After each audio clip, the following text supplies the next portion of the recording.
Three things for me would change all that I've talked about tonight and make it impossible, and would turn this prison into a paradise.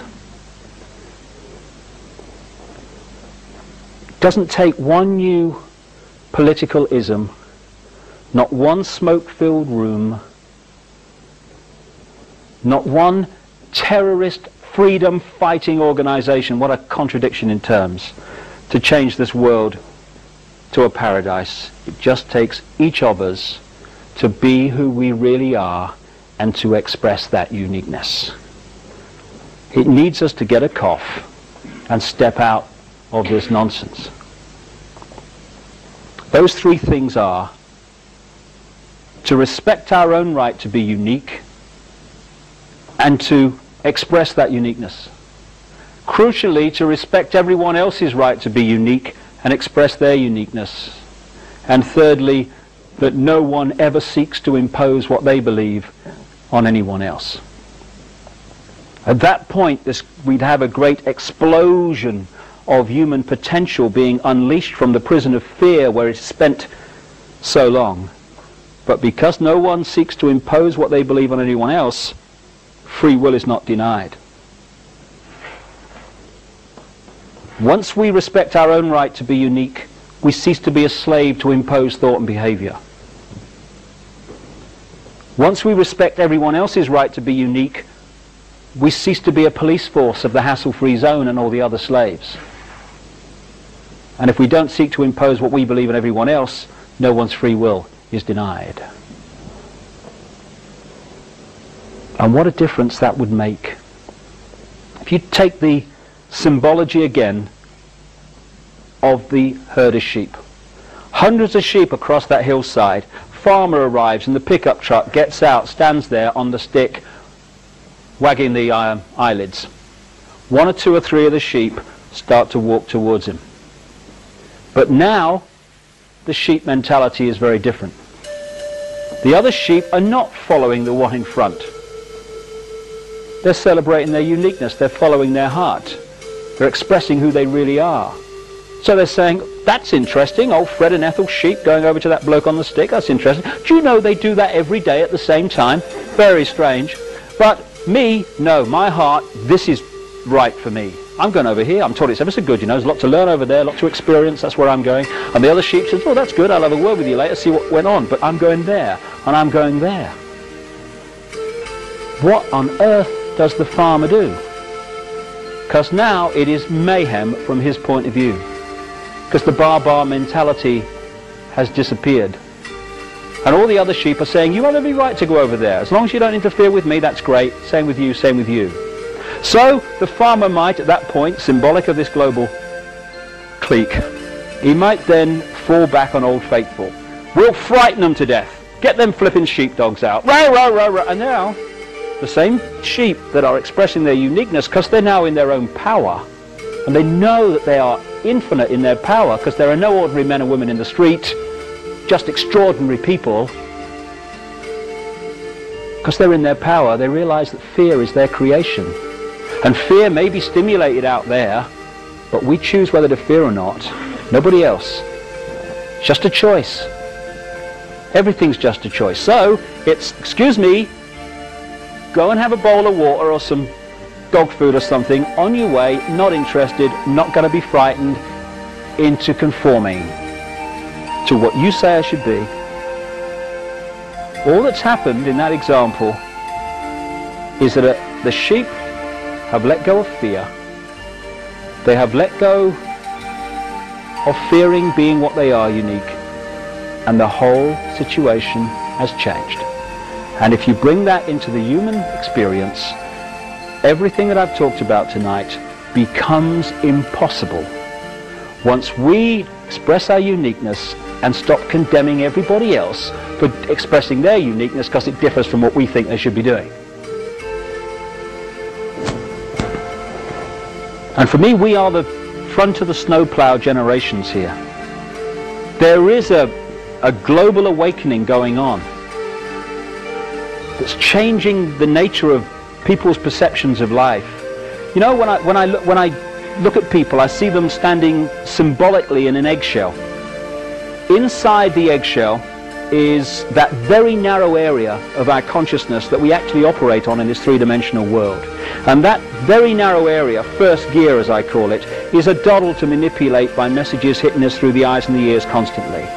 Outside of the eggshell is our multidimensional consciousness, not some other external entity, our own multidimensional I going on into infinity. An infinity of love, understanding, wisdom, knowledge. Because, you know, people say you have to seek enlightenment. I don't agree with that. Enlightenment's never gone away. Enlightenment is sharing exactly the same space as ignorance. It's just on a different vibration, that's all. What I feel, my view anyway, we need to do is not seek enlightenment, but remove the barriers that are keeping enlightenment out. And that is the eggshell. An eggshell made up of fear, guilt, resentment, lack of self-esteem, I can't, limited imagination of ourselves. Fear. And when that starts to crack, and it's cracking for more and more people, multidimensional self starts to get access to reconnect with first gear self. And at that point, we start to perceive ourselves and life very different. Symbolically, I feel that what's happening is there are vibratory changes going on around the planet as a natural course of human evolution, which are cracking this eggshell, this low vibrational energy that is our prison. And so the light, if you want to call it that, the multidimensional self, the infinite self, is starting to get in and reconnect with this self. Suddenly, and I get 2,000 or 3,000 letters a year now from people of all walks of life, increasingly from around the world, and the same experience is being experienced by all these different people. And that is, they're saying, I'm seeing myself in the world very differently. Why haven't I seen it before? It's so obvious.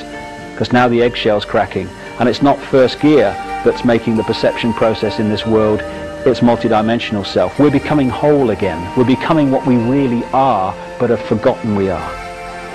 The front of the snowplow generations are taking from our parents and grandparents, not because they're bad people, because they're just passing on their programming, we all do, which are basically about run with the herd, don't cause trouble, keep your head down, and as the Japanese have a saying, don't be the nail that stands out above the rest, because that's the first one to get hit. Love that one. And we're passing on to our, not just our children, but to ourselves, because this is a really here and now thing, thought patterns that say, you be you, whatever you is, and respect everyone else's right to be them. And the people between that and that are our generations. If we can let go of our own fear, we can remove fear from the world. Because the world is merely the sum total of human imagination of ourselves. When we change our imagination of ourselves, what we call the world dramatically changes. The world is just a second-by-second physical replica of the human mass imagination of ourselves. When we let go of our sense of limitation, our sense of fear, our sense of I can't, the world ceases to be a prison, because we have created it. There's a wonderful singer in this country, a German called Gila, who, it's a lovely song, which goes, we are the power in everyone. We are the dance of the moon and the sun. We are the hope that will never hide. We are the turning of the tide. If we can turn the tide within ourselves, from freedom or to freedom from fear, then we turn that tide outwardly in the planet. And all it is, like everything else, is a choice. A choice between fear and love. That's all it is. We can choose to be frightened. We can choose to hate. It's a choice.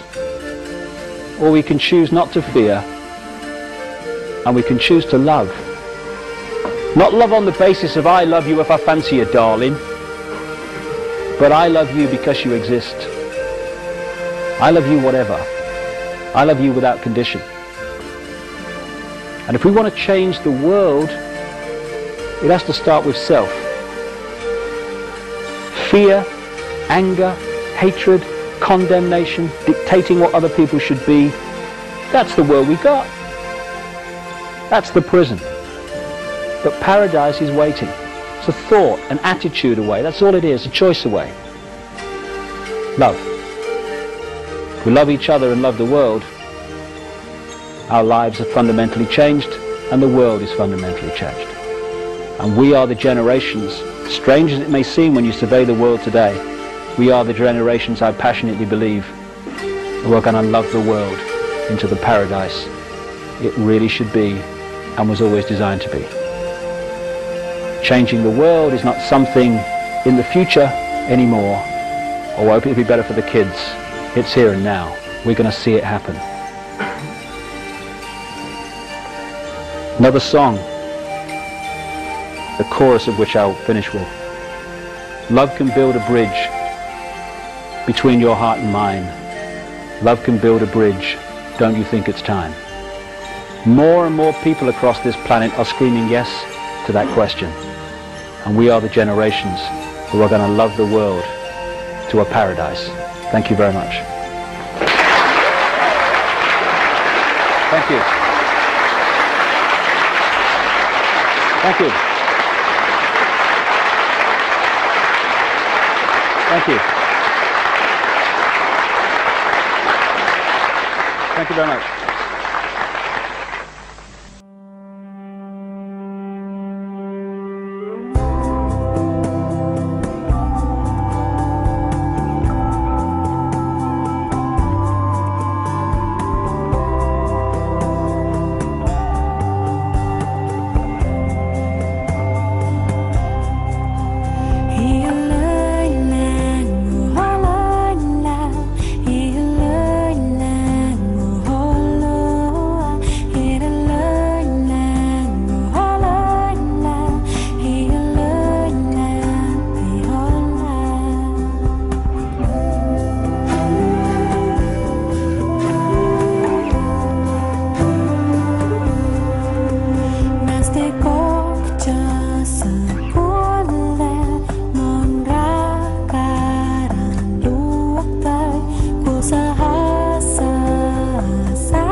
Pasani, yevelit nasi, legen Liekkas, vaimo inkarama, juo Liekkas veel monje löralörlo.